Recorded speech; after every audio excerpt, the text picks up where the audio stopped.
நண்பர்களே வணக்கம். நேற்று ரிசப்ஷன் முடிஞ்சது. இன்றைக்கி அண்ணனோட கல்யாணம்.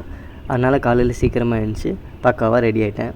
நாங்கள் இருந்த ஸ்டே பயங்கரமாக இருந்துச்சு. ஒரு வின்டேஜ் ஃபீல். நான் போன வீடியோவிலே சொல்லியிருப்பேன். ஃபோட்டோஸ் வீடியோஸ் எல்லாத்துக்குமே இது ஒரு பயங்கரமான ஸ்பாட்டு. காலைல எல்லாருமே ரெடி ஆகிட்டு கீழே வந்துட்டாங்க. மாப்பிள்ளையும் இருந்தார். அதனால் எல்லோரும் அங்கே உட்காந்து ஃபோட்டோ எடுத்துகிட்டு இருந்தோம் ஃபேமிலியோட. இந்த மாதிரி எல்லாருமே ஒரே இடத்துல இருந்து ரொம்ப நாள் ஆச்சு. அதனால் செம்ம ஃபன்னாக இருந்தது. அப்படியே அங்கேருந்து டேரெக்டாக அக்கா வீட்டுக்கு போயிட்டேன். வீணை ரெடி பண்ணிட்டு அவங்க கூட கொஞ்ச நேரம் விளையாண்டுருந்தேன். அப்புறம் எல்லாருமே ரெடி ஆகிட்டு வந்ததுனால டேரெக்டாக அங்கேருந்து மண்டபத்துக்கு கிளம்பிட்டோம். அப்படியே அங்கே போயிட்டு மார்னிங் பிரேக்ஃபாஸ்ட் எல்லோரும் சாப்பிட்டு முடிச்சுட்டு ஃபங்க்ஷனாக அட்டென்ட் பண்ணி முடிச்சிட்டோம். பயங்கரமான வெயில் இந்த ஊரில். அதனால் எல்லாேருக்கும் ஜூஸ் கொடுத்தாங்க. அதை குடிச்சிட்டு சில வேலைகள்லாம் முடிச்சுட்டு நேராக ரூமுக்கு ஒரு பயங்கரமான தூக்கத்தை போட்டேன். அப்படியே அங்கேருந்து நேராக திருப்பி மண்டபத்துக்கு மதிய சோறு சாப்பிட்டு முடிச்சுட்டு அப்படியே ரூமுக்கு பேக் பண்ண ஸ்டார்ட் பண்ணிட்டேன். என் கசின் சூர்யாவும் லீவில் தான் இருக்குன்னு சொன்னனால நாங்கள் 2 பேரும் இப்போ அக்கா வீட்டுக்கு போகிறோம் தஞ்சாவூருக்கு.